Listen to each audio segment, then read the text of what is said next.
This is a story of highs and lows. At the young age of 1, I was diagnosed with a rare genetic disease called cystinosis. Due to this disease, my native kidneys did not function correctly. In the 2nd grade, when I was only 8 years old, I was forced to have a kidney transplant. However, I was lucky enough to receive a kidney from my dad. Little did I know, at such a young age, that this would impact my life greatly in the years to come.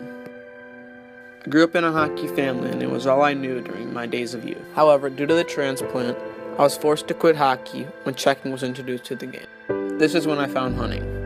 During my first season, I took to the woods with my dad for Wisconsin's annual 9-day gun season. During this season, I was able to harvest my first deer. I was hooked. The following summer, my dad was generous enough to buy me my first bow. Little did I know how much bow hunting would impact my life. I learned a lot during my first season of bow hunting. Although I was unsuccessful that bow season, I was able to harvest my first buck during that year's annual gun season. The following summer, I did everything I could to improve my chances of harvesting a mature buck with my bow.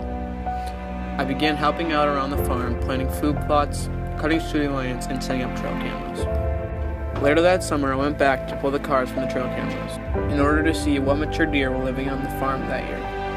When I went through the pictures for the first time, I couldn't believe my eyes. It was the biggest deer I'd ever seen. Right at this moment, I made it my #1 goal to harvest this deer in the upcoming season. As the season came, we were informed news that my health was deteriorating. I still managed to hunt as much as I could, but was unable to harvest a deer with my bow, and again devoted my summer to improving my chances of getting my hopeful shot at the buck we dubbed moose.